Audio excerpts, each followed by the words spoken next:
The Trouble with Love by Randall Ingalls. The old man looked as disheveled and awkward as he was loud and angry. He moaned as he climbed into his friend's car, voice gravelly and unrelenting.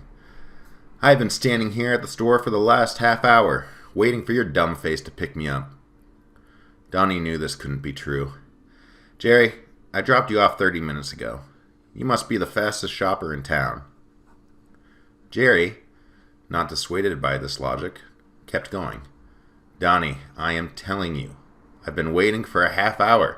I got a few groceries, then I left the store. You should have been there, Donnie. You should have been. You made me look like a fool in front of all these people." Donnie was very familiar with Jerry's fickle emotions, which changed on the edge of a dime. They had been best friends for the past 50 years, since they were in high school. The duo grew into adulthood together, complementing each other like red and blue. Donnie married Barbara Wales, his high school sweetheart, while Jerry found Marina Waters a few years after graduating from college. The old man went on dismantling Donnie. "I should have dropped your ass years ago. All you do is slow me down." Donnie let it all go out the window, refusing Jerry's words like the light refuses the shadow. This was the way that Jerry was, angry and identifying as a victim of life. Who wouldn't need a release? "You treat your wife this way, Don? You make her wait for you while you listen to the radio? Huh, Don? Huh?" The old man seemed to be even more on edge than usual. He was always a jerk, but today he was unrepentant. Donnie knew these abuses were the effect of Jerry's reflections on Marina. Marina was 7 years Jerry's senior. The two had met at the local newspaper, where they were fighting the injustices of small-town America with a pen, smitten. He had a common congeniality and was outgoing, while she was introspective and controlled. They cared for each other, deeply and realistically. He was fun, some would say loud, and full of energy. She was smart, quiet, and very pragmatic. Where Jerry's personality couldn't get them, her logic could. She was the most appreciated journalist in the paper. Together, they were unstoppable. "It's been 7 years, Donnie. 7 years since she left this earth."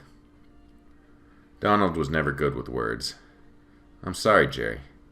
I'm sorry." Jerry had changed the day that Marina died. Some of his friends lamented that was the day they both died. He became more serious, less fun, more aware of the darkness in life. He gave up reading, exercise, and all the things that used to bring equilibrium to his life. He would no longer keep his chin up. He no longer watched TV for news and sports. He no longer cared. Here he was, 7 years after Marina's death, barely holding on to his grasp of life. Donnie felt sorry for his friend, but he was painfully unable to help him. This helplessness reminded him of watching his own friends bear witness to their child slowly being eaten by cancer. He recognized that Jerry wasn't getting better. Jerry was evolving into a shell of a person. There was no cure to what was ailing him. The blue dilapidated house came into view, cracked windows looking into darkness. It was spooky, or so the local kids thought. The green roof threatened to collapse onto Jerry, which was something only he didn't fear. "Why don't you come over and have dinner with me and Barbara?" Donnie asked sincerely. "You know I don't like her. She isn't good for you. You should find someone else." Donnie was used to Jerry's complaints of Barbara. They had reached a new height when Marina died, after which Jerry became overtly jealous of Donald, who seemed to have everything while the old man was only losing everything. Her death was the biggest loss of his life.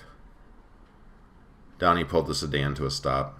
Jerry mumbled angrily at him under his breath, jumped out of the car, and walked up to his unlocked front door. Donnie watched in benevolence as the old man entered his house. Sighing, he drove the block to his house, ever thinking about where his best friend would end up.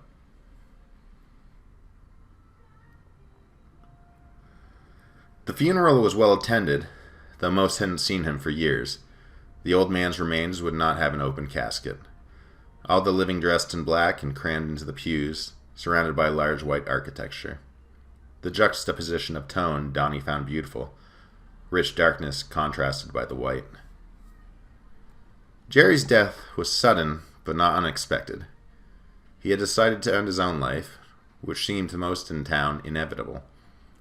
To the friends that Jerry hadn't spoken to in years, it came as a surprise.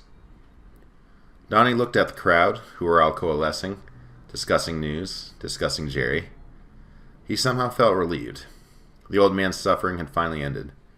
He also felt sorrow, as he would never confirm Jerry's existence in this life again.